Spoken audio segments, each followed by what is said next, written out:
Hello, I'm Mr. Larry Jones. I'm assigned Installation Food Program Manager and Contracting Officer Representative assigned at Fort Novosel, Alabama, formerly known as Fort Rucker, Alabama. And today I'm going to provide you some standardized guidance to assist you in performing contractual surveillance as you perform quality assurance evaluator duties for Army Food Service contracts. Today, specifically, I'm going to talk to you about Performance Requirement Summary number 2, which is domiciliary sanitation custodian duties, more known as pot and pan washing, utilizing the 3-compartment sink here behind me.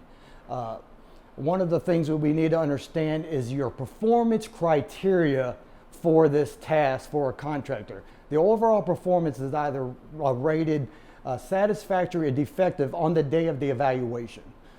So this performance will be rated satisfactory if all critical standards are met or no more than one non-critical standard is met.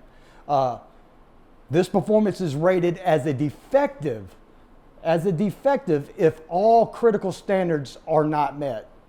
Okay, let me say that again. This performance standard is rated as defective if the critical standards are not met for this particular task. Okay, so what are we going to do as a quality assurance evaluator? What are we assessing? We're assessing if the pot and pans or dishes are washed. Are the 3-compartment sink compartment, are they at the proper temperatures while they're performing this service? That's the overall that you are assessing. So the critical standards, what tools are you going to need as a quality assurance evaluator? You're going to need a bithermometric thermometer. You're going to need some chemical test strip kits so you can check and see if they're in compliance with the performance. That's all right. If you don't have them as a QAE, guess what? This is one of your first critical standards that you're checking on the contractor. Are these available? Are they on hand? Is the contractor utilizing them? Okay? So let that be your first thing that you check. Okay? The next thing you want to do, as you can see here, 3-compartment sinks. You got 3 compartments. Again, remember that initial task? Are they at the proper temperature and utilizing those correctly? The first compartment sink is the wash sink. That water temperature should be 110. Okay, if it's not 110, it's a deficient. All right. The next sink is your rinse sink, 120. That's the minimum temperature, 120. Okay. Then you have your sanitizing sink, which is 171 or 180 as if it's prescribed. I like seeing the pot and pan sinks as a QAE when they have the actual temperatures on the wall right above their workstation. It reiterates to the employee the proper temperature, and they're doing those checks. Okay, so those are the main criticals. Okay, one of the other things you're looking at as you're in here, if this was a fully operating service for the day, most likely they would be a stack of pot and pans. They're accumulating. Okay, they're accumulating. That's a non-critical. Okay, so look at those criticals. So the big thing is, are they washing and scraping the dishes correctly? Are the temperatures in the sinks correctly? Another critical standard we're looking at is the wash water. Is it too dirty, too greasy? Is the contractor draining the sinks and cleaning the sinks periodically during the operation? Those are the things that you would see. Okay, now let's go through. If they went through wash, rinse, and sanitize, what are they doing after they clean that? Are they allowing the dishes and the pots and pans and stacking them in a way to allow air drying and preventing a wet nesting, accumulating mold and mildew? Okay. So that's also a critical deficiency that you need to look at. And write down on utilize your PRS checklist. Utilize the notes in the explanation block. Utilize the notes. If you have a block for notes, utilize that. If you need more room, go to the back of the sheet. Do all the explanations, especially if you have a PRS defect. You want to identify those shortcomings.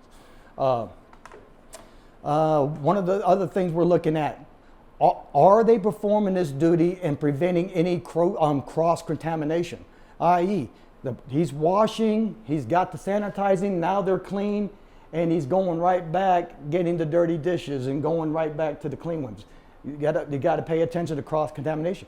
Is the clean dishes being too close in proximity of soiled dishes and pots and pans. That is a critical standard. Again, the prerequisite or this performance is rated a defective if any of the critical standards are not met. Any of them, okay? Another additional guidance.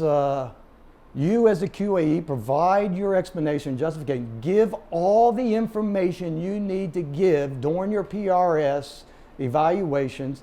Give us all the information you can to the COR to assist in the correspondence with the COR and the KO in cases of contractual requirements or deduction of costs because of a PRS defect. Again, this is PRS item number 2, pot and pan operation, the 3-compartment sink method, manual ware washing. You may not have a temperature. One of the things I will note, that employee says, hey, our 3-compartment sink is not sanitizing to the proper temperature, so we're utilizing the chemical method. That's where that chemical test kit comes into place. 100 parts per million in that 3-compartment sink. You put it in there, dip it, as you turn into that color of saying it's 100 parts per million, which means they would be, some cases they'll say, well, we're going off the method of the chemical method. You got to look at the bottle, what chemicals are they using? They may have instructions. So you're aware of that, and then you make sure the contractor is adhering to those instructions along with your PRS, because it's right there in your PRS as well.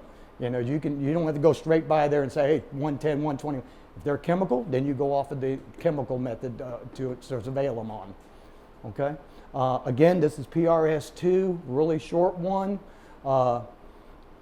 Good luck. Welcome to the quality assurance team in support of our Army Food Service program.